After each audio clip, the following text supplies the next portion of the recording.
Do you want to speak English? If yes, let's have a look.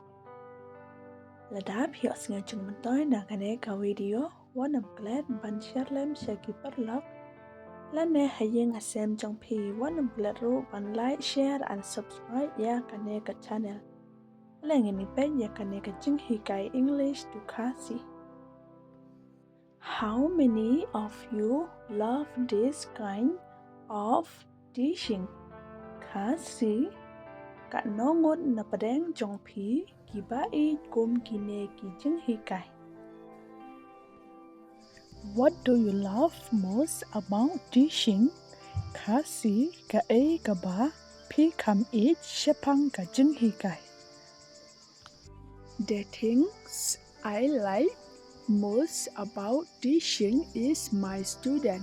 Kasi ka ba nga ngao tanan shapang ka chứng hi kai ka long ya ki khen na school jonga.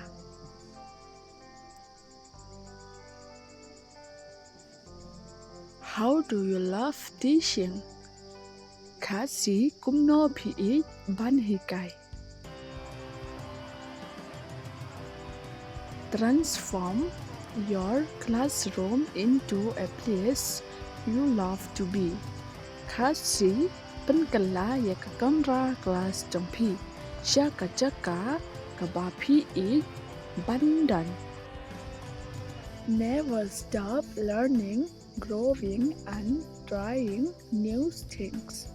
Kasi wat sange banang bat ban tip ban he ban san bat ban persang ya ka ai ka ba thamai getting to share things I love. Kasi yo lad ban ya sam ya ka ai ka ba ngi it. Speech inspire me a lot. Kasi ka jengkren ka ai men sen shibon yanga. Everyone has their own dreams. Kasi man la uway pa uway udon la kijong kijing personal. What makes you successful in life?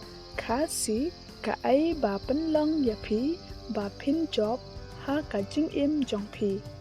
They have their own mission and vision. Kasi ki don la ki jong ki jing thmu but ka jing yo I. Life is hard.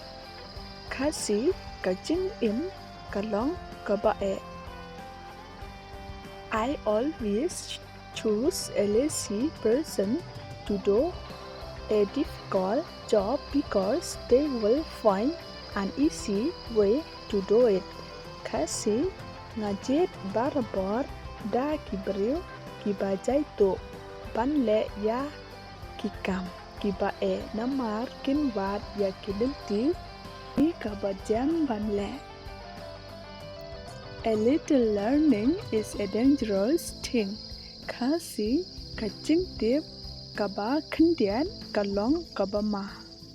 How many of you love to support our people?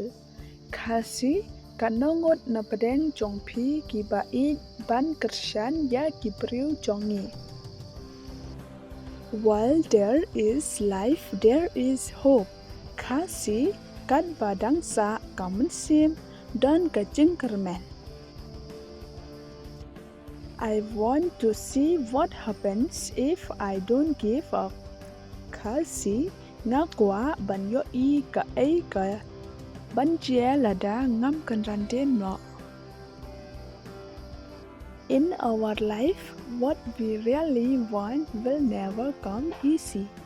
Kasi ha ka jing im jongi ka ai ka ba ngi kwa e kan wan da ka ba su. What comes easy won't last long and what lasts long won't come easy.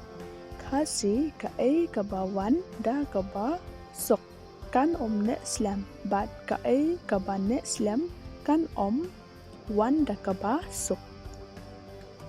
Don't forget like, share and subscribe. See you in the next video. Bye.